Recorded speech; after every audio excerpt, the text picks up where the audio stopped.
కనుక ఈ సమయంలో మరి వర్తమానం కోసం మరి ఆత్మీయులు స్నేహితులు అకుల గారు ప్రార్థన చేస్తారు వర్తమానం కోసం. దాని తర్వాత కాకినాడ ప్రాంతం చూసిన దైవ సేవకులు అనుభవపూర్వకమైన దైవజనులు వర్తమానం అందిస్తారు. ప్రార్థన చేసుకుందాం. హలో, స్తోత్రం నాయన. పరిశుద్ధుడు పరిశుద్ధుడు మహాపరిశుద్ధుడు అయిన తండ్రి, సర్వ సృష్టికర్త, భూమి ఆకాశాలను సర్వ సృష్టిని నోటి మాట గారు కలిగజేసి మనుషుని నీ పోలికి చొప్పున జిగటమనుతో చేసి మాలో జీవాత్మను మీరు ఊది మమ్మల్ని జీవింపచేసిన యేసు యెహోవా సృష్టికర్త, సైన్యములకు అధిపతి యెహోవా నామమునికి మహిమ. ఇదిగో నాయన, భూమి మీద ఈరోజు నేను స్తుతించేవారు ధన్యులు, ఇక్కడ చేరి వచ్చిన వారు మేమందరము ధన్యులము. యేసు మాటలు విని యేసు మాటలు మేము మాట్లాడినప్పుడు మేము ధన్యులము. మా జీవితాన్ని ప్రభావ మేము తండ్రి ఒక ధన్యతలకు నడిపించామని నీవు నడిపించినందుకు వందనాలు. ఇక్కడ చేరి వచ్చి ఇక్కడ ఎందరైతే వచ్చారో వారందరినీ ఆశీర్వదించండి. శుభమని మేము అడుగు పెట్టిండుగా ఈ స్థలంలో ఈ కుటుంబాన్ని మీరు మీ శుభాశీర్వాదంతో నడిపించండి. ఇదిగో మీ దైవజనులు చక్కని మంచి దైవజనులు ఈ కుటుంబానికి ఇచ్చారు. దానియేలు అయ్యగారిని బట్టి మరొక అయ్యగారిని బట్టి నీకు స్తోత్రాలు. ఏదేమైనప్పటికీ ఈ రీతిగా మీ నామము గణపరచబడుతుంటే ఈ స్థలంలో మాకెంతో సంతోషము ఆనందముగా ఉన్నది. ఎందుకంటే ఈ లోకంలో నాయన కొంతమంది దేవుళ్ళు అయితే కొంత మటుకే పరిమితం, కానీ నీ భూమి దిగంతముల వరకు, భూమి ఎంతవరకు ఉంది అంతవరకు స్తుతించబడుతున్న తండ్రి నాయన ఏకైక దేవుడవు నీవు తండ్రి. ఒక ప్రాంతము కాదు, ఒక ఊరు కాదు, ఒక నాయన రాష్ట్రం కాదు, ఒక దేశము కాదు, ప్రపంచమంతా నిన్ను స్తుతిస్తుంది. అందులో మేమున్నాము. ఎందుకంటే నీ ఒక్కడవే నిజమైన దేవుడని జ్ఞానులు ఎంతోమంది నాయన నిన్ను కనుగొన్నారు. ఇదిగో మేము ఏమి జ్ఞానం లేని మమ్మల్ని, ఎన్నిక లేని మమ్మల్ని అందరినీ ఎన్నుకున్నావు. ఇక్కడ ఎవరైతే యేసుక్రీస్తును అంగీకరించి నిజమైన దేవుడని ఎవరు అంగీకరిస్తారో వారి కుటుంబాల్లో నాయన నెమ్మది, సమాధానము, వారి యొక్క బాధలు, ఇరుకులు, ఇబ్బందుల నుంచి విడిపించే దేవుడు. ఎవరైతే నిన్ను వారి హృదయాల్లోకి నాయన అంగీకరిస్తారో, యేసు నాకు కావాలంటారో ఇప్పుడే వారందరికీ విడుదల కలుగజేసే దేవుడు కనుక ఎవరైనా కానీ ఈ వర్తమానం వింటుండగా యేసు నాకు కావాలని వారి హృదయంలో అనుకుంటే వారి బాధలు, ఇరుకులు, ఇబ్బందులు అన్ని విషయాల్లో మీరు స్వస్థపరుస్తారు, విడుదల చేస్తారు, అప్పులు, రుణభాగాల నుంచి విడిపిస్తారని కూడా ఎందుకంటే మేము అనుభవించాము కనుక ఇక్కడ వచ్చిన వారందరూ కూడా అలాంటి ఒక స్థితిలోకి రావాలని మేము ఆశిస్తున్నాం. అటువంటి నీ గొప్ప కార్యాలు వర్తమానం ద్వారా మీ సేవకులు, ఈ దాసులు మాట్లాడుతుండగా ఎనుగల చెవులు, గ్రహించగల మనస్సును, నీ ఆత్మ, దైవాత్మను, నీ శక్తిని అభిషేకముతో ఈ స్థలమంతటా ఆవరించుటకు మీ గొప్ప కార్యం జరిగించమని యేసు నామమున అడిగి వేడుకొని పొందినాం తండ్రి. అన్నగారు ఒక అరగంట 40 నిమిషాలు దేవుని సందేశాన్ని మనకు అందిస్తారు. చప్పులు కొట్టి దైవ సేవకులను మనం సన్మానించేద్దాం. స్తోత్రం, స్తోత్రం, స్తోత్రం.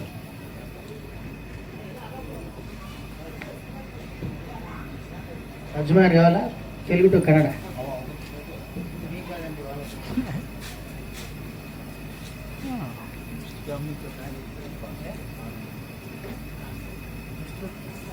ఆనంద్ గారా? మరి కిందకు కూర్చొని నా దైవజనులు మిస్టర్ క్యాంప్ వచ్చిన ఆనందయ్య గారు దయచేసి మరి మీ కొరకై సిద్ధపరచబడిన ఈ కుటుంబాన్ని మీ కొరకై సిద్ధపరిచిన ఈ యొక్క కుర్చీలో మీ కూర్చోవాలని ప్రేమపూర్వకంగా తెలియపరుస్తుంది. చప్పలు పడదాం, దైవజనులకి చప్పలు పడదాం.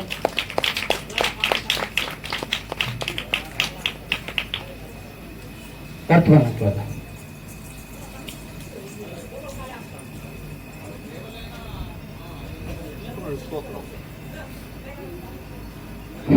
హల్లెలూయా, హల్లెలూయా,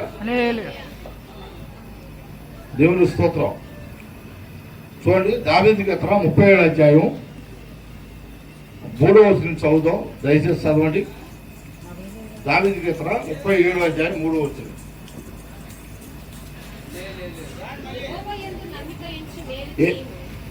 యెహోవా యందు నమ్మకం ఉంచి వారికి మేలు చేయను, దేశమందు నివసించు సత్యమును అనుసరించము, యెహోవాను బట్టి సంతోషించుము, యెహోవాను బట్టి సంతోషించము, ఆయన నీ హృదయ వాంఛలను తీర్చును. అదండి, ఇక్కడ 3 విషయాలు చెప్తున్నాడు. ఒకటి, యెహోవా యందు నమ్మకం ఇచ్చు. రెండవది, యెహోవాను బట్టి సంతోషించుము. మూడవది నీ మార్గంలో యెహోవాకు అప్పగింపుము. ఒకటి నమ్మకం ఉంచమన్నాడు, రెండవది ఏం చేయమన్నాడు, సంతోషించమంటాడు, మూడవది లక్ష్యం ఉంచమంటాడు. ఈ కుటుంబస్తులు దేవుని యందు నమ్మకం ఉంచారు కనుక దేవుడు ఆశీర్వదించాడు. దేవుడు స్తోత్రం. హల్లెలూయా. మీరు హల్లెలూయా చెప్పమంటే హల్లెలూయా చెప్పట్లే. హల్లెలూయా అనేది పరిశుద్ధ గ్రంథంలో తేటగా చదివిస్తుంది. చూడండి, ప్రకటన గ్రంథం 19వ అధ్యాయం. మీరు అక్కడ చెప్తున్నాడు, దేవుడు చూపిస్తున్నాడు మీకు.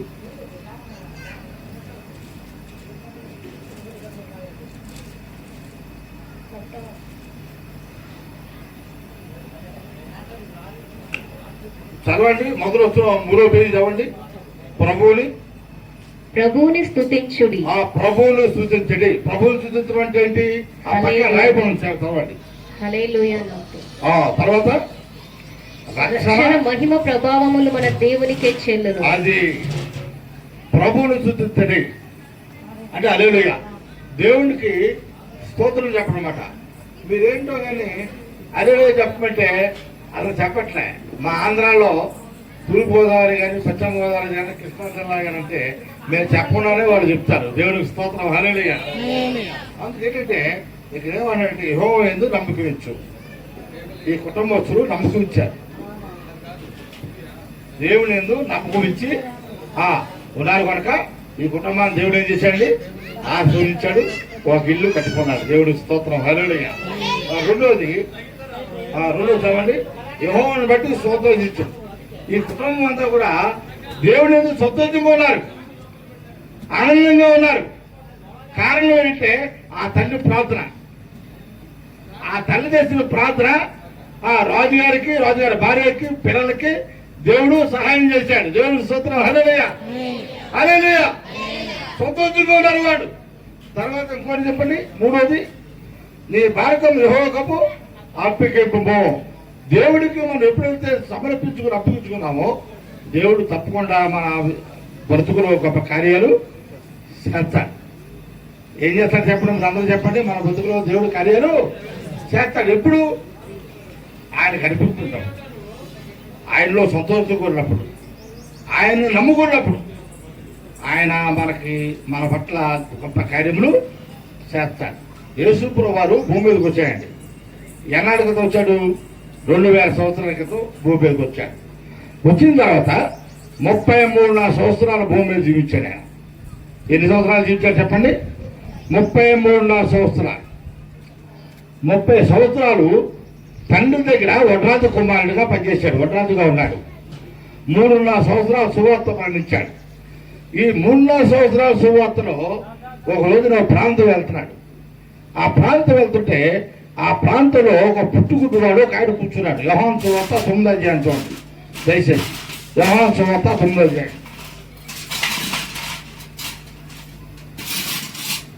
9వ అధ్యాయం మొదటి చదవండి. ఆయన మార్గంలో పోతుండగా పుట్టుగుడ్డివాడైన ఒక మనుషుడు కనబడెను. పుట్టుగుడ్డివాడైన ఒక మనుషుడు కనబడ్డాడు. ఆయన శిష్యులు ఉన్నానమ్మా. ఎప్పుడు కూడా యేసు ప్రభు ఖాళీగా ఉండలే. ఈ 3.5 సంవత్సరాలు కూడా సువార్త ప్రకటించాడు. దైవ సువార్త ప్రకటించాడు. అనేక మంది మగవాళ్ళతో మాట్లాడించాడు. భూతకాల చేతుల వాళ్ళు వదిలించాడు. పక్షవాయులు ఉన్న వాళ్ళు తాకాడు. 12 సంవత్సరాల రక్తం సమానంగా స్త్రీని ముట్టాడు. 38 సంవత్సరాలు బట్టి పొలంలో పెట్టి ఆయన్ని లేపాడు. అనేక అద్భుతంగా చేశాడు యేసు ప్రభు. అయితే ఆ మార్గంలో పోతుంటే పుట్టుకుంటూ వాడు ఒక ఆయన ఉన్నాడు. ఆయన పుట్టినప్పటి నుంచి కొనలు. అయితే చూడండి, ఆయన శిష్యులు అంటున్నారు. చూడండి, ఆయన శిష్యులు బోధకుడా వీడు గుడ్డివాడి పుట్టుటకు ఎవడు పాపము చేశాడు? వీడు గుడ్డివాడిగా పుట్టినట్టుకు ఎవడు పాపం చేశాడు? వీని కన్నవారా వీడు కన్నవారా అని ఆయనను అడుగగా ఆయన అడుగుతున్నారు. కూడా ఉన్న శిష్యులు అడుగుతున్నారు. చాలా మంది అనుభవం వస్తుంది. వీడు గుడ్డివాడిగా ఉన్నాడు. వీడు ఏం పాపం చేస్తే గుడ్డివాడిగా పుట్టాడు? ఏ అతిక్రమం చేస్తే గుడ్డివాడిగా పుట్టాడు? ఏ దోషం చేస్తే గుడ్డివాడుగా పుట్టాడు? ఏ అపరాధం చేస్తే గుడ్డివాడుగా పుట్టాడు? చాలా మంది అనుమానం రావచ్చు. కానీ ఆ శిష్యులు కూడా అనుమానం వచ్చింది. కూడా ఉన్నట్టు వారు యేసు ప్రభుతో తిరుగుతున్నారు, యేసు ప్రభు కార్యాలు చేస్తున్నాడు, యేసు ప్రభు శుశ్రూషలు చేస్తున్నాడు, అన్ని చేస్తున్నారు, చూస్తున్నారు. కానీ ఆయనకు అనుమానం వచ్చింది వాళ్ళకి. వాళ్ళు కూడా వీడు గుట్టువాడుగా పుట్టినాడు, వీడు తల్లిదండ్రులు పాప అని అడుగుతున్నారు. అయితే ప్రభు వారు ఏమని చెప్తున్నారో చదవండి. యేసు వీడైనను వీని కన్నవారైనను పాపము చేయలేదు కానీ దేవుని క్రియలు వీని యందు ప్రత్యక్షపరచబడుటకు వీడు గుడ్డివాడిగా పుట్టెను. జన్మించాడు దేవుడు స్తోత్రం. దేవుని క్రియలు ఈడు దొరగా రావాలి, భయం రావాలి. దేవుని ఒక శక్తి ఈడు దొరగా తెలియపరబడాలి. అందుకే ఈడు గుడ్డివాడిగా పుట్టాడు అంటున్నాడు. ఓ రోజుని ఒక రెవెన్యూ డిపార్ట్మెంట్లో ఒక పెద్ద ఆఫీసర్ ఒక ఆయన ఉద్యోగం చేస్తున్నాడు. ఆయన బ్రదర్ బస్సింగ్ గారుగా మారు మనసు పొందాడు, యేసు ప్రభువుని నమ్ముకున్నాడు. చాలా పెద్ద ఆఫీసర్. ఆయన దగ్గర ఒక అసిస్టెంట్గా శ్రీనివాసరెడ్డి గారు అని ఒక ఆయన పనిచేస్తున్నారు. వాళ్ళిద్దరూ కూడా మంచి జాబ్ హోల్డర్స్. రోజు పొద్దున్న 10 గంటలకు డ్యూటీకి వస్తారు, 5 గంటల వరకు డ్యూటీ చేస్తారు. ఈ యేసు ప్రభువుని నమ్ముకున్న ఆయన ఈ శ్రీనివాసరెడ్డి గారికి సువార్త చెప్తున్నాడు. ఖాళీ ఉన్న సమయంలో శ్రీనివాసరెడ్డి గారు యేసు ప్రభువుని నమ్ముకోండి, యేసు ప్రభు చాలా గొప్ప దేవుడు, చాలా మంచి దేవుడు, ఆయన పరిశుద్ధాత్మ దేవుడు, ఆయన నా జీవితాన్ని, నా కుటుంబాన్ని, నా భార్య పిల్లల్ని అందరినీ బాగు చేసి నన్ను రక్షించాడు అని చెప్పి రెడ్డి గారు సువార్త చెప్తున్నాడు. రెడ్డి గారు వింటున్నాడు, ఎందుకంటే పెద్ద ఆఫీసర్ కనుక వింటున్నాడు, కానీ హృదయంలో పెట్టుకుంటున్నాడు. అలా వింటున్నాడు, రోజు చెప్తున్నాడు. ఆయన సమయం ఉన్నప్పుడల్లా యేసు ప్రభువుని చెప్తున్నాడు. మీరు చెప్తారు అనగా, మీరు క్రైస్తవ జీవితంలో బైబిల్ పట్టుకొని దేవుడిని నమ్ముకున్న తర్వాత మీరు చెప్తారో చెప్పరు నాకు తెలియదు, కానీ ఆయన మాత్రం రోజు చెప్తున్నాడు. ఒక రోజు ఏమైందంటే ఈ రెడ్డి గారికి మంచి అలవాట్లు ఉన్నాయండి. ఏ అలవాట్లు అంటే తాగుడు ఉంది, వ్యభిచారం ఉంది, పేకాట ఉంది. 3 అలవాట్లు ఉన్నాయి. ఈ 3 అలవాట్లు వచ్చి కావాల్సిన డబ్బులు లంచం తీసుకుంటున్నాడు బాలకన నుంచి ఆఫీసులో.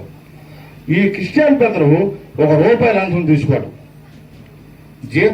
వచ్చిన జీతం తీసుకుని వెళ్తారు తప్ప ₹1 లంచం కానీ, ఎవరైనా టీ కానీ, కాఫీ కానీ, ఎవరైనా ఇన్వైట్ చేసినా సరే పోడు. ఇతను దేవుడిని అంగీకరించాడు, దేవుడి వాక్యాన్ని గురుపడ్డాడు, దేవుడి వాక్యానుసారంగా జీవిస్తున్నాడు. ఈ రెడ్డి గారు ప్రతి దానికి సేవ చెప్తున్నాడు, డబ్బులు తీసుకుంటున్నాడు, పేకాడాడుతున్నాడు, పాపం చేస్తున్నాడు. తర్వాత ఇంకేం చేస్తున్నాడు, తాగుతున్నాడు, వద్దు పదార్థాలు బానిస అయిపోయాడు. ఇలా జీవిస్తున్నారు రెడ్డి గారు. యేసు ప్రభు సువార్త ఈ బ్రదర్ చెప్తున్నాడు. ఎందుకంటే యేసు ప్రభు సువార్త చెప్పిన బ్రదరు పెద్ద ఆఫీసరు, రెడ్డి గారు ఆయన కింద ఆఫీసర్ అన్నమాట. అందుకని పెద్ద ఆఫీసర్ అనే ఉద్దేశంతో వింటున్నారు తప్ప హృదయంలో పెట్టుకుంటున్నారు. ఇలాగ జీవితం కాలక్షేపం జరుగుతూ ఉంటుంది. ఒక రోజు రెడ్డి గారికి ఎవరో స్నేహితులు అన్నారు, ఒరే మనం కొన్ని పుణ్యక్షేత్రాలు తిరిగి కొన్ని నదుల్లో స్నానం చేస్తే మన పాపాలు పోతాయంట, మన పాపాలు పరిహారంలో అవుతుందంట, మన వెళదామా అని చెప్పేసి ఒకరు ఈ ఉంటారు కదా తాగుబోతున్న స్నేహితులు, ఈ పేకాడ స్నేహితులు, వీళ్ళందరూ గుంపు కలిపి మాట్లాడుకున్నారంట. మాట్లాడుకుంటే సరే మా సార్ని నేను సెలవు అడుగుతాను అని చెప్పి సార్ దగ్గరికి వెళ్ళి, అయ్యా 1 వారం రోజులు సెలవు ఇవ్వండి అయ్యా అన్నారు. ఈ క్రిస్టియన్ బెదరు, దేవుడు నమ్ముకున్న బెదరు పెద్ద ఆఫీసర్ కదా, ఆయనే సెలవులు ఇవ్వాలి ఆఫీసులు ఎవరికైనా సరే. ఆయన ఏం చేశారంటే, ఎందుకయ్యా సెలవు రెడ్డి గారు అని అడిగాడు. ఏమి లేదండి, మా తోడు సహోదరులందరూ కూడా పుణ్యక్షేత్రానికి వెళ్ళాలని నిశ్చయించుకున్నాం, అందుకని మేము సెలవు అడుగుతున్నానండి అన్నాడు. ఎందుకయ్యా పుణ్యక్షేత్రానికి ఎందుకు వెళ్ళాలి అని అడిగాడు. ఏమి లేదండి, ఆ పక్కన చాలా నదులు ఉన్నాయంట, ఆ నదుల్లో మునిగి స్నానం చేస్తే పాపం పరిహారింపబడద్దంట అని చెప్పాడు రెడ్డి గారు. ఓహో అలాగా, సరే అని చెప్పేసి వారంలో టైం ఇస్తానని చెప్పి సెలవిచ్చాడు. సెలవిచ్చిన తర్వాత ఓ మాట చెప్పాడు, మీరు ఊరు లేనప్పుడు రెడ్డి గారు నాకు కనపడి వెళ్ళండి అన్నాడు. సరే సార్ అన్నాడు. మరి ఆఫీసులో కనుక ఆయన ఆర్డర్ జీవో పాస్ చేస్తే ఆయన ఆర్డర్ని మనం విన్నాను కదా. ఎక్కడ రెడ్డి గారు ఏం చేశారంటే, ఆ ప్రయాణం మధ్యాహ్నం అవుతుందనగా పొద్దున వెళ్ళి ఆఫీసర్కి వెళ్ళాడు. అయ్యా నేను మధ్యాహ్నం బట్టికి వెళ్తానండి, నేను మధ్యాహ్నం ట్రైన్కి వెళ్తానండి అంటే, ఓ అలాగా అయితే పని చేయి, నీకు నేను ఒక వస్తువు ఇస్తాను, ఆ వస్తువు తీసుకెళ్ళి ఆయన అన్నాడు. ఏంటి ఆ వస్తువు అంటే కాకరకాయ. ఏది చెప్పండి? కాకరకాయ ఇస్తానన్నాడు. కాకరకాయ నేనే చేసుకుంటానండి అన్నాడు. అది కదయ్యా కాకరకాయ ఇస్తానంటే కాకరకాయ తీయగా ఉండదా చేదుగా ఉండదా అని అడిగాడు. చేదుగా ఉండదండి అయ్యా అన్నాడు. మా ఇంట్లో మా భార్య వండుతుందండి కూర, అప్పుడప్పుడు స్వీట్ బెల్లం వేసినా సరే చేదు పోదండి అన్నాడు. సరే సంతోషం, అయితే బాగా చేదుగా ఉంటుంది కదంటే చేదుగా ఉంటుంది అన్నాడు. కాకరకాయ ఎలా ఉంటుందండి? తీపిగా ఉండదా చేదుగా ఉండదు? అందరూ చెప్పండి. చేదుగా ఉంటుంది. ఆ పాప బాగా చెప్పినట్టు చేదుగా ఉంటుంది. అయితే ఈ కాకరకాయ ఇచ్చాడు రెడ్డి గారికి. ఇచ్చి ఎందుకంటే సారు కాకరకాయ ఇస్తున్నారంటే ఈ కాకరకాయ చేతితో పట్టుకో, నువ్వు ఏ నదిలో అయితే మునుగుతావో ఆ నదిలో ఈ కాకరకాయ కూడా ముంచు. ఎన్ని నదులు అయితే మునుగుతావో అన్ని నదుల్లో కాకరకాయ ముంచి నువ్వు వచ్చేటప్పుడు కాకరకాయ జాగ్రత్తగా తీసుకురా అన్నాడు. అలాగే అండి అయ్యగారు పెద్ద ఆఫీసు కనుక అలాగే సార్ అన్నాడు. కాకరకాయ తీసుకుని వెళ్ళిపోయాడు. ప్రతి నదిలో కూడా ఈ మురుగు నదులు ప్రతి నదులు కూడా జ్ఞాపకంగా కాకరకాయని కూడా ముంచాడు. కాకరకాయని కూడా ముంచాడు. మీకు అర్థమవుతుందని తెలుగు అర్థమైన వాళ్ళు చేద్దండి. దేవుని స్తోత్రం మహనీయ. ఈ కాకరకాయ కూడా ముంచాడు. ముంచి ఆ పురుగు జాతరన్నీ తిరిగేశాడు. అన్నీ అయిపోయి జాగ్రత్తగా కాకరకాయ మాత్రం భద్రంగా బ్యాగులో పెట్టాడు. వచ్చాడు అయ్యగారి దగ్గరికి. సార్ నమస్తే సార్ అన్నాడు. బాగా జరిగిందయ్యా రెడ్డి గారు? బాగా జరిగిందండి. ఏంటి సంగతి? ఎన్ని నదుల మూడుగో ఎన్ని కాలువల మూలో ఎన్ని సముద్రాల ముడుగో అని అడిగాడు. అయ్యా పురుగు జాతరన్నీ మునిగిపోయినాయ్యా, నా పాపం పరిహారం అయిపోయిందయ్యా అన్నాడు. చాలా సంతోషం అయ్యా రెడ్డి గారు, నేను ఇచ్చిన కాకరకాయ ఏది అన్నాడు. ఇంటిగా ఉందండి అయ్యా, నేను మధ్యాహ్నం వచ్చాను తీసుకొస్తాను అయ్యా అన్నాడు. తీసుకురా అన్నాడు. మధ్యాహ్నం వచ్చాడు, కాకరకాయ తీసుకొచ్చాడు. 2 ముక్కలు పోయి చెరుకు మొక్క తిందాం అన్నాడు. అదేంటయ్యా చేదుగా ఉండదు కదా? నేనే తింటానయ్యా కాకరకాయ మొక్క అన్నాడు. చేదుగా ఎందుకు ఉంటుందయ్యా? నువ్వు నదుల్లో మురుగు కదా. నేను నదుల్లో మురుగు పాపం పోతుంది కదా, పాపం పోయిందన్నా కదా, పాపం పరిహారించిందన్నా కదా, అప్పుడు కాకరకాయ కూడా చేదిపోవాలి కదా. నేను పాపం పోయినప్పుడు కాకరకాయ చేదు కూడా పోవాలి కదా. కొయ్యి మొక్కలు అన్నాడు. ఎలా కొత్తామయ్యా? చేదు ఉండదు కదా అన్నాడు. చేదు ఎత్తుకుంటుందయ్యా, నీ పాపం పోయిందన్నా కొయ్యి అని చెప్పి కోయించాడు. తినమన్నాడు. ఎలా ఉంది? చేదుగా ఉంది. ఎలా ఉంది చెప్పండి? చేదుగా ఉంది. మా నదిలో ముడిగా లేదయ్యా, మన కాకరాయ ముంచేవా లేదా? నేను ప్రమాణపూర్వకంగా ముంచానండి అయ్యా. హిందువుడు కనుక గిరహారాజుడు కనుక ఆయన ఏదో ఉట్లేసి చెప్పాడు.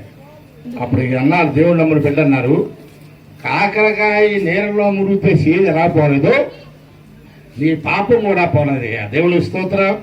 నీ పాపం కూడా పోలేదు, నీ అతిక్రమం పోలేదు, నీ దోషం పోలేదు. పాపం పోయిందనుకుంటున్నావా రెడ్డి గారు? నీ పాపం పోలేదయ్యా. పాపమునకు పోవాలంటే యేసు దగ్గరికి రావాలి. యేసు రక్తములో కలవబడాలి, యేసుక మహిమలో తేపడాలి, యేసుక ప్రభావంలో తేపడాలి. అప్పుడే నీకు జీవము సత్యము యథార్థత నువ్వు కలిగి ఉంటావు అని చెప్పి రెడ్డి గారు సువార్త చెప్పాడు. రెడ్డి గారు ఇంటికి వెళ్ళిపోయాడు. ఆ సాయంత్రం రెడ్డి గారు ఆలోచించినాడు, నేనేం చేయాలి?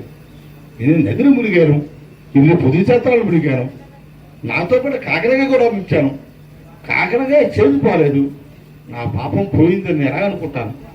సార్ చెప్పింది కరెక్టే. ఆ సార్ పేరు జాన్ గారు. జాన్ గారు చెప్పింది కరెక్టే. ఇప్పుడు నేనేం చేయాలి? నా పాపం పోవాలని ఏం చేయాలి అని ఆ రాత్రంతా ఆలోచించాడు. ఆ ఉదయాన్ని జాన్ గారి ఇంటికి తలుపు కొడుతున్నాడు. డ్యూటీకి వెళ్తా మనిచ్చాడు. జాన్ గారి ఇంటికి తలుపు కొడుతున్నాడు. జాన్ గారు తలుపు ఇచ్చాడు. భార్య తలుపు తీసింది. ఏంటి రెడ్డి గారు ఎలా వచ్చారంటే అయ్యగారు ఉన్నారన్నమాట, షాప్ ఉన్నారంటే వచ్చారు. ఏం రెడ్డి గారు అంటే ఏమీ లేదండి, రాత్రంతా నేను ఆలోచించాను, ఇప్పుడు నా పాప పరిహారం పోవడానికి నేనేం చేయాలి అని చెప్పాడు.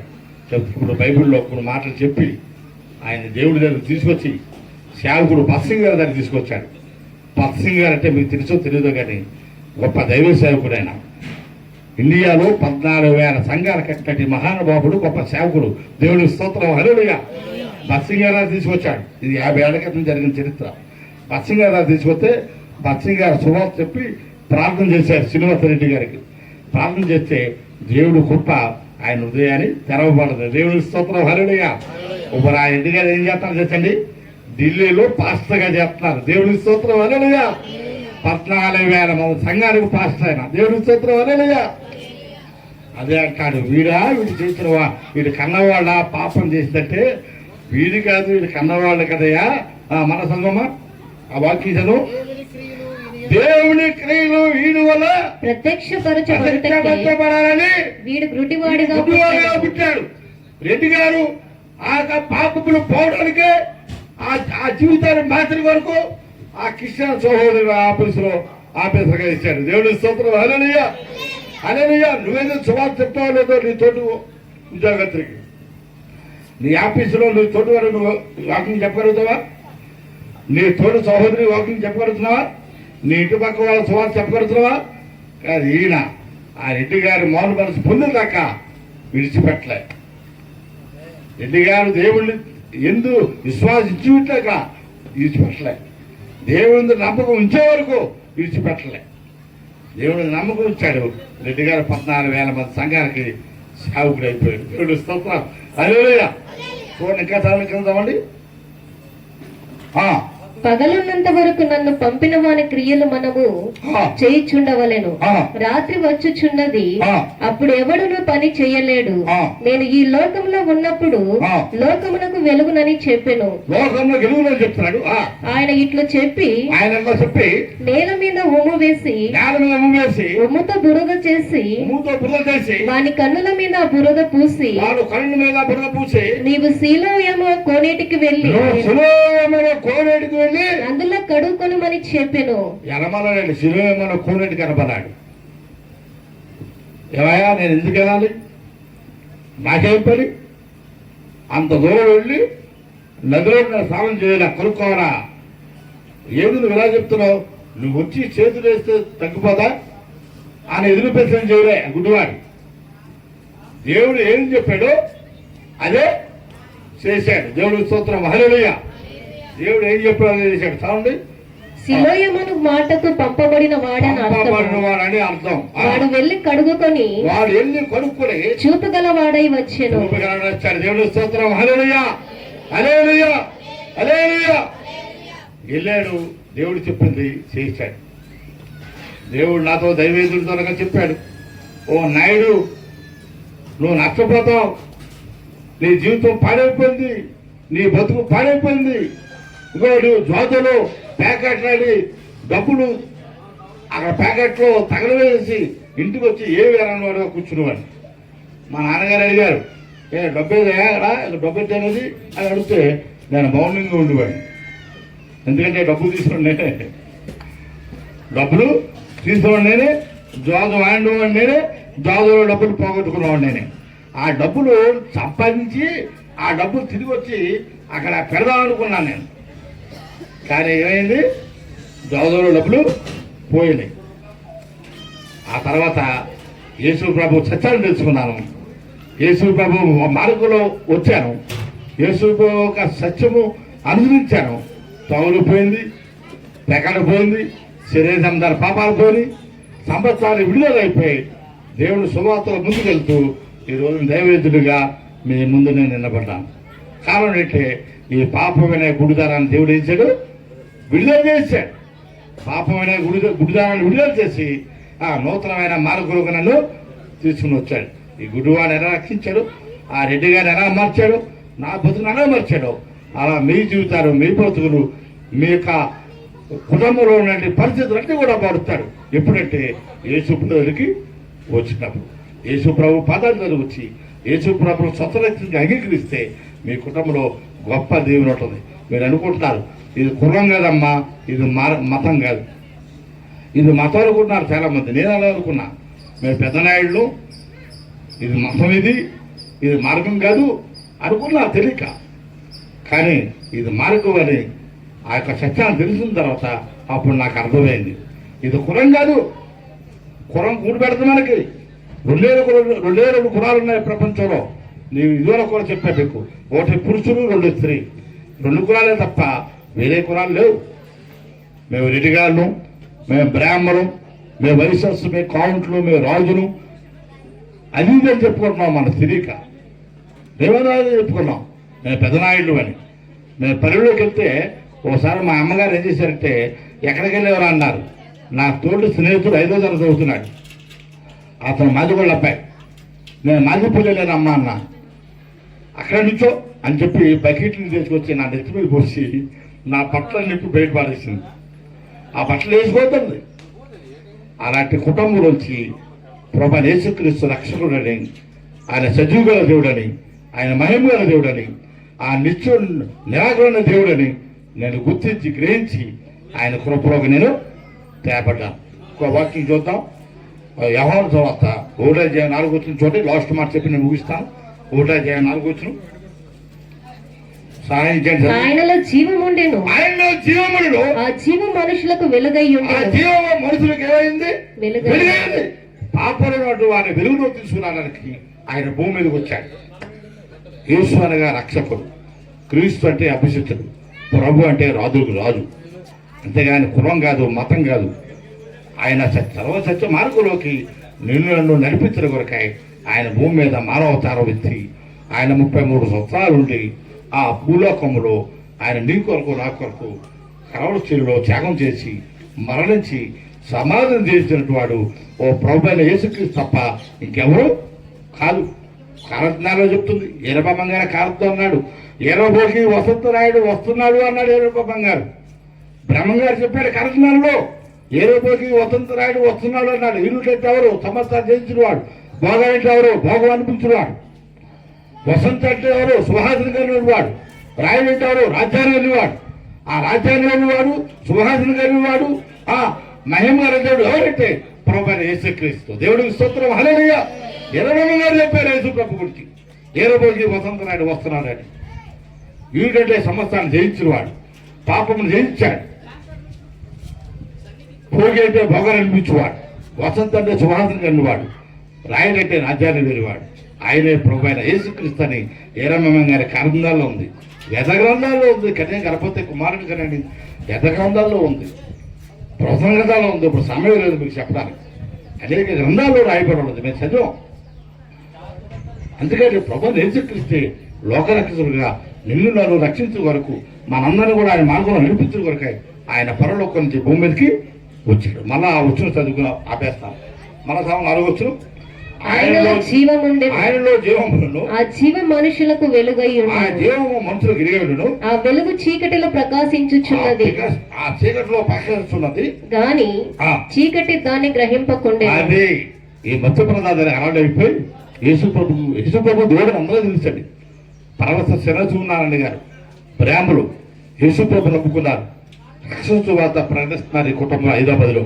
పరవశ శనచూనారాయణ పెద్ద సూర్యనారాయణ గారి అబ్బాయి శ్రీకాకుళం జిల్లా చోపేట గ్రామంలో కాలజ్ఞానాన్ని చదివి వేద గ్రంథాలన్నీ చదివి చివరికి కన్యక గర్భవతి కుమారుడు కన్నదని ఆ శ్లోకము వేద గ్రంథంలో చదివి చూసి ఎవరు ఆ కుమారుడు అని చూసినప్పుడు ఓ క్రైస్తవ సహోదరుడు బైబిల్ అనేది తెలుసుకుని ఆ బైబిల్లో చూస్తే ఆ పొంది మొత్తం శుభార్త 19 రాయబడ్డ ప్రకారంగా కన్యక గర్భవతి కుమారుని కానీ ఆ కుమారుడు ద్వారా మనకు పాప క్షమాపణ ప్రాయశ్చిత్తం ఉన్నదని చెప్పి లేఖనాలు ఆ గ్రంథాలు వాక్యాలు దగ్గర పెట్టుకుని చదువుకుని ఆయన యేసుప్రభుని తెచ్చుకుని ఇవాళ హైదరాబాద్లో సేవ చేస్తున్నారు. పరవస్తే సేనాచూనారాయణ గారు. దేవుడి స్తోత్రం. హల్లెలూయా. నీవు దేవుడి దగ్గర రావడానికి నీకు కురవాటు వస్తుందా? నీకు మతం వస్తుందా? కులం కాదు, మతం కాదు, ఇది మార్గం. నేనే మార్గము, నేనే దీపం, నా ద్వారా తప్ప ఎవరో తల్లిదండ్రికి చేరలేదని చెప్పి దేవుడి వాక్యం చదివిస్తుంది. ఇది ప్రియ సహోదరులారా, ఈ మధ్యాహ్నకాల సమయంలో ఈ వాక్యం అంటే నీ కుటుంబంలో నువ్వు బాధలో ఉన్నావా, కష్టాలు ఉన్నావా, శ్రమలు ఉన్నావా, నీ పిల్లలకు ఉద్యోగం కావాలని నువ్వు వేదన పడుతున్నావా, లేకపోతే నీ పంటలు వేదన పడుతున్నావా, నువ్వు యేసు దగ్గర యేసు ప్రభు వారు ఈ కుటుంబంలో నీ జీవితంలో గొప్ప కార్యములు చేస్తాడు, చేయిస్తాడు, రుజుపరుస్తాడు. దేవుడికి స్తోత్రం. ఇవన్నీ జరగాలంటే యేసు పాదాలు దగ్గరికి వచ్చి యేసు ప్రభు నా పాపాలు క్షమించయ్యా, నా అతిక్రమాలు క్షమించయ్యా అని 1-2 మాట్లాడితే చాలు. నువ్వు డబ్బు ఇవ్వక్కర్లేదు. నువ్వు గుళ్ళకెళ్ళి డబ్బులు ఇవ్వాలి, కొన్ని 1000 కోట్లు ఇవ్వాలి. వేతలు వెళ్తే కొన్ని 1000 కోట్లు ఖర్చు అవుతున్నాయి. ఇక్కడ ఏమి లేదు, రూపాయి ఖర్చు పెట్టక్కర్వద్దు. నువ్వు వచ్చి నీ హృదయాన్ని దేవుడికి ఇస్తే చాలు. నీ హృదయాన్ని దేవుడికి ఇస్తే ఆయన అంటున్నాడు మొత్తం 5:8 ఓ మాట చదువుదాం దయచేసి. హృదయ శుద్ధి గల బంధులు వారు దేవుని చూచెదరు. హృదయంలో శుద్ధి ఉండాలి. ముందు హృదయంలో పాపం పెట్టుకుని నువ్వు ఎన్ని యాత్రలు వెళ్ళినా, ఎన్ని పూజలు చేసినా, ఎన్ని రథాలు చేసినా, ఎన్ని కుంభాభిషేకాలు చేసినా ప్రయోజనం అవ్వకూడదు. నా బతుకులో ఎన్నో యాత్రలు, అన్నవరము, తిరుపతి, విజయవాడ ఎన్నో యాత్రలు తిరిగాయి. నాకు శాంతి సమాధానం దొరకలే. యేసు ప్రభువు నమ్ముకున్నాను, యేసు ప్రభువును స్వతంత్రంగా అంగీకరించారు, నాకు శాంతి సమాధానం దొరికింది. శ్రీనివాస రెడ్డి గారు యేసు ప్రభు నమ్ముకున్నారు, ఆయన శాంతి సమాధానం దొరికింది. పర్వత శ్రీనివాస గారు యేసు ప్రభు నమ్ముకున్నారు, ఆయన శాంతి సమాధానం దొరికింది. నీ హృదయంలో కూడా యేసు ప్రభుని అంగీకరించినట్లయితే నీకు కూడా శాంతి సమాధానము దొరుకుతుంది. శాంతించేవాడు, సమాధానించేవాడు, కరగను చూచేవాడు ఆయన ఒక్క తప్ప వేరొక దేవుడు భూమి లేదని దేవుడి వాక్యం చెప్తుంది. ఈ వాక్యం దేవుడు జీవించగాక. ఆమేన్.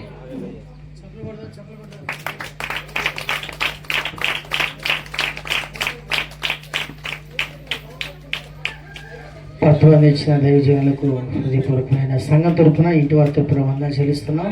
మరి 1989లో మరి అన్నగారు దేవుని సేవ సమర్పించుకున్నారు. మా చిన్న వయసులో మరి మా ఇంటికి వచ్చేవారు. అలాగూ మా అమ్మగారు, వీళ్ళ ఆత్మీయ తల్లి గారు బాగా క్లోజ్ స్నేహితులుగా ఉండేవారు. అప్పట్లో నేను వీళ్ళకి పరిచయం చేసేవాడిని. అప్పుడు నా వయసు 9-10 వయసు ఉండేది. అప్పట్లో 1989, 90లో వీళ్ళు సేవ చేస్తుంటే వీళ్ళకి పరిచయం చేసేవాడిని. ఇప్పుడు మా దగ్గరకు వచ్చి మాతో కూడా కలిసి కొన్ని రోజులు ఉండడానికి ప్రభు సహాయం చేశారు. మరి అందించబడిన వర్తమానం మీ అందరూ కూడా చక్కగా అర్థమైంది అనుకుంటున్నాను. మధ్యలో మన దైవ సేవకులు ఉన్నారు, మరి దైవజనులు కూడా 10 నిమిషాలు వర్తమానం అందిస్తారు. దాని తర్వాత నేను కూడా 10 నిమిషాలు మాట్లాడతాను. దాని తర్వాత ఈ కార్యక్రమాన్ని జయకరంగా నడిపిద్దాం. దైవజనులు ముస్తూరు క్యాంపులో దైవ సేవ చేస్తున్న ఆనంద్ గారు ఉన్నారు. ఒక 10 నిమిషాలు దేవుని సందేశం అందిస్తారు. చప్పట్లు కొట్టి దీని నామాన్ని మహిమపరుస్తూ. Praise the lord. దేవుని నామానికి మహిమ కలుగును గాక. ఆయన సన్నిధి మనకి అందరికీ తోడుండేలాగున మరొకసారి మనం దేవుని నామాన్ని గణపరుచుకుందాం. అదేవిధంగా స్తుతి చేయుట దేవునికి నైవేద్యం చెల్లించినట్లుగా మనం 2 చేతులు పైకెత్తి అందరం గట్టిగా హల్లెలూయా, హల్లెలూయా, హల్లెలూయా. దేవుడు మనకిచ్చిన అవయవాలన్నింటిని కూడా దేవుని కోసం ఉపయోగించాడు. ఒక భక్తుడు పాట పాడుతున్నాడు. ఏమని? దేవుని కోసం పాట ఆయన రాస్తున్నాడు. ఏమని? పాడే ప్రతి నోరు కూడా పండుతుంది అంటుంది.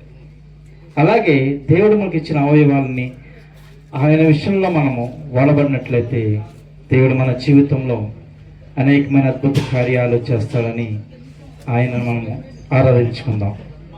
సరే, చిన్న ప్రార్థన. సర్వ సృష్టికి కారణభూతుడైన మా తండ్రి, సర్వాధికారి ప్రభువా, నాయన ఈ స్థలంలో మేము నిన్ను నించుని నిన్ను ఆరాధించుకుని చుండగా నీ సన్నిధిని మా మీద ఉంచమని అడుగుచున్నాము. ఎదిగో ప్రభా, నీ ఆరాధన నిమిత్తము చేరి వచ్చిన ప్రతి బిడ్డల్ని మీరు దీవించండి, ఆశీర్వదించండి, బలపరచండి ప్రభా. నాయన అడుగు వాటి కంటే అత్యున్నతంగా ఇచ్చే దేవుడు అయిన ఉన్నావు నాయన. నీ బిడ్డలు అడిగిన దానికంటే అత్యధికమైన స్థితిలో నీ బిడ్డకు తండ్రి మీరు సిద్ధపాటు చేసినందుకు వందనాలు తెలియజేస్తున్నాము. నాయన నీ మాటలను ధ్యానించుకుని చుండగా వినే చెవిని, గ్రహించే హృదయాన్ని నీ బిడ్డలు అనుగ్రహించమంటూ తిరిగి మా కొరకు రానయ్యున్న ప్రభువైన యేసుక్రీస్తు నామంలో బతిమాలు వేడుకుంటున్నాము తండ్రి. ఆమేన్, ఆమేన్. రాజు వర్తమానం అయిన తర్వాత పాట పాడతారు. ఫ్యామిలీగా సిద్ధపడాలి. రాజు గారు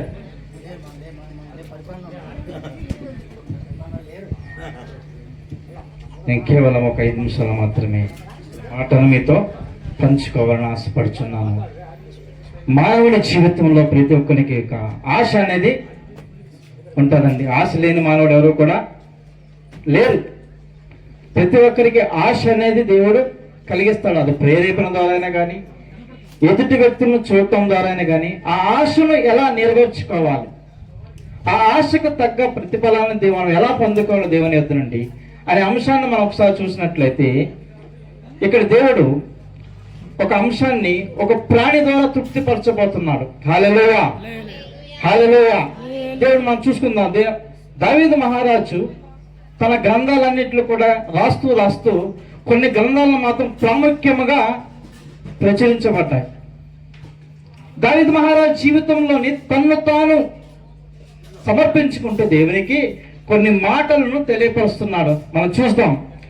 దావీదు మహారాజు రాసినటువంటి కీర్తన గ్రంథం 42వ అధ్యాయము మొదటి నుండి కొన్ని సార్లు మనం చదువుకున్నట్లయితే చక్కని మాటలను దేవుడు తెలియపరుస్తున్నాడు. చదువుదామండి. దుప్పి నీటి వాగుల కొరకు ఆశపడినట్లు, దుప్పి నీటి వాగుల కొరకు ఆశపడుతున్నట్లు, దేవా నీ కొరకు నా ప్రాణము నీ కొరకు నా ప్రాణము ఆశపడుచున్నది. హల్లెలూయా, హల్లెలూయా, హల్లెలూయా. ఇక్కడ దేవుడు రాజుగారు దంపతులకు ఇచ్చిన ఈ స్థలాన్ని బట్టే గాని, ఈ స్థలంలో ఆ ఇంట్లో ఉంటూ వాళ్ళకి కూడా ఒక ఇల్లు కట్టుకోవాలని ప్రేరేపణ కలిగి ఇచ్చిన స్థలంలోనే దేవుడు వాళ్ళకు ఒక గృహాన్ని నిర్మించుకున్నారు. ఈ గృహానికి నిర్మించుకోవడానికి ఎన్నో ప్రయాసపడ్డారు, ఎంతగానో తహనపడ్డారు. పునాది వేయడం కానీ, ఇక్కడ దైవ సేవకులు ప్రార్థన ద్వారా దీన్ని నిర్మించబడ్డారు. అది అంచంచులుగా అభివృద్ధి చెందింది. ఇక్కడ చెప్తున్నమాట దుప్పి నీటి వాగుల కొరకు ఆశపడుతున్నట్లు మనం గమనించినట్లయితే ఈ ఎండాకాల సమయంలోని మనం రోడ్ల మీద వెళ్తుంటండి, అక్కడ ఒక సూర్య కిరణాలు ఆ రోడ్ల మీద పడుతున్నప్పుడు అవి ఎలా కనబడతాయంటండి, మానవునికి నీటి యొక్క పారుదల, నీళ్లు ఉన్నట్లుగా కనబడతాయి అన్నమాట. అలాగే ఈ దుప్పి ఏం చేస్తుందండి, అడవుల్లోని ఇసుకల్లోనే పరిగెడుతూ ఆ సూర్య కిరణాల వల్ల అక్కడక్కడక్కడ ఆ కిరణాలు ఇసుక మీద పడుతున్నప్పుడు అక్కడ ఏమైపోతుందండి, తిరిగి నీళ్లు కనబడుతున్నట్లుగా కనబడేది అన్నమాట. పరిగెడతా ఉంటుంది అన్నమాట దుప్పి తిరిగి అక్కడికి కానీ అక్కడ ఏమీ కూడా ఉండదు. కానీ దేవుని అడుగుతున్నాయా, ఇంత ప్రయాసపడుతుందానే నాకు ఒకటి తొలకరి చినుకును సహాయం చేయి. హల్లెలూయా, హల్లెలూయా. దుప్పి నీటి వాగుల కొరకు ఆశపడుతున్నట్లు దేవా నీ కొరకు నా ప్రాణము ఆశపడుతుందంట. దేవుని కొరకు నా ప్రాణం ఆశపడాలండి. నువ్వు ఇస్తేనే నేను పొందుకుంటాను, నాకంటూ ఏమీ లేదు తండ్రి, నువ్వు ఇస్తేనే నేను పొందుకుంటాను అని చెప్పి దేవుని ఎదుట కన్నీళ్లు పాలమై మనం ప్రార్థన చేస్తే దేవుడు తక్క ఫలితాన్ని మనకి అనుగ్రహిస్తాడు. దుప్పి అడుగుతుందన్నమాట, ప్రయాసపడుతుంది. అయినప్పటికీ కూడా తన ఓర్పు సహనం ఎంత దాకా ఉందని పరీక్షను కూడా దేవుడు మనకు పెడుతూ ఉండాలి. కానీ మన పరీక్షలో మాత్రం మనము ఎలా ఉండాలంటండి, ముందుగా దేవుని సన్నిధానికి రావాలన్నా కానీ, దేవునిలో నిలబడాలన్నా కానీ, దేవుని పరిచయంలో ముందుకు సాగాలన్నా కానీ, ప్రతి విషయంలో కానీ ముందు అడుగు అనేది చాలా ప్రాముఖ్యమైనది. ఎదుటి వాళ్ళు లాగుతాకు చూస్తుంటారు కానీ మన ప్రయాసము మన తుది ముట్టి వరకు కూడా దాన్ని ఆపకూడదంటండి. ప్రార్థన చేయాలి. అన్నా దేవుని విషయంలోని తన తోటి కోళ్ళ విషయంలోని కూడా బాధపడి అయినా కానీ దేవుని విడిచిపెట్టలేదు. అయ్యా నాకు ఒక గర్భఫలాన్ని ఇవ్వు, కేవలము ఒక గర్భఫలాన్ని మాత్రమే ఇవ్వు. నన్ను అందరూ గొడ్రాలుగా అంటున్నారు కానీ నా గొడ్రాల తనం నుంచి నేను బయటపడతాను. ఒక్క సంతానం ఇవ్వు ప్రభువా, తిరిగి సంతానాన్ని నేను నీ సన్నిధానానికి అప్పచెప్తాను. అలాగే ప్రతి మానవునికి ఆశ అనేది దేవుడు కలిగిస్తాడండి. ఆశను నెరవేర్చుకోవడానికి కూడా మన ప్రార్థన ఎలా ఉండేది, రేయి మొదటి జామున, హల్లెలూయా, హల్లెలూయా, రేయి మొదటి జామున మనం ప్రార్థన చేసినట్లయితే దేవుడు దాని తగిన ఫలితాన్ని మనకి అనుగ్రహిస్తాడు. ఈరోజు మనం ఇక్కడ మాట్లాడుతున్నాం కానీ ఒకానొక రోజున మనం దేనికోసమైతే బాధపడి ప్రయాసపడి కన్నీళ్లు విడిచి ప్రార్థన చేస్తామో దాన్ని తృప్తి దేవుడు మనకి ఇచ్చినప్పుడు ఆ ఆనంద బాష్పాలు ఏంటండి మనకి అంతులు చిక్కవు. మన మనసుకు కూడా అంతు చిక్కదంట. అటువంటి ఆనందాన్ని పొందాలి అనుకుంటే దేవుని నీవు నమ్మాలి. హల్లెలూయా, హల్లెలూయా. నేనే మార్గమును, నేనే సత్యమును, నేనే జీవమును అని ఆయన చెప్పిన మాటను మనము ఏం చేయాలంటండి, ఆయన దారి చూపుతామన్నమాట. నేను ద్వారా నా ఎంబటి మీరు వెంబడించండి, నేను మిమ్మల్ని నిత్య రాజ్యానికి నడిపిస్తాను. హల్లెలూయా, హల్లెలూయా, హల్లెలూయా ఆయన చెప్తున్నాను అన్నమాట.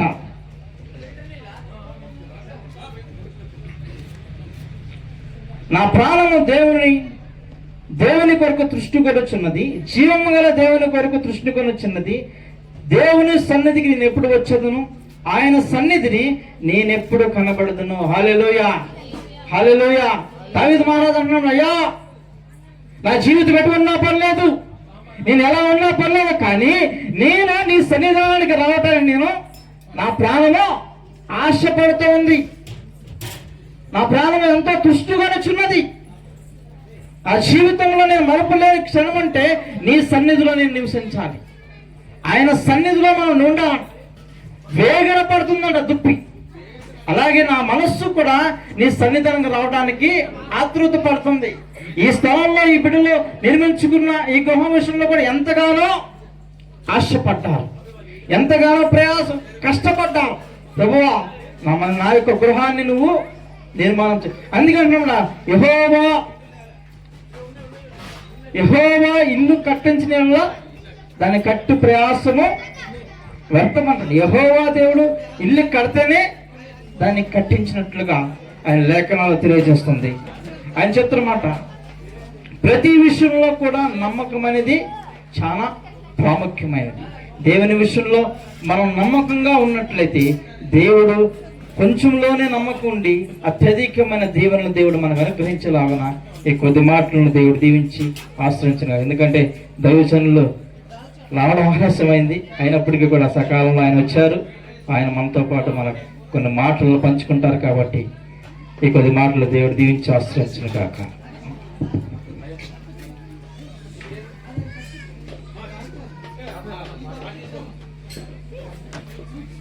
రెడీ రాజు బ్రదర్, మన పరిపాలన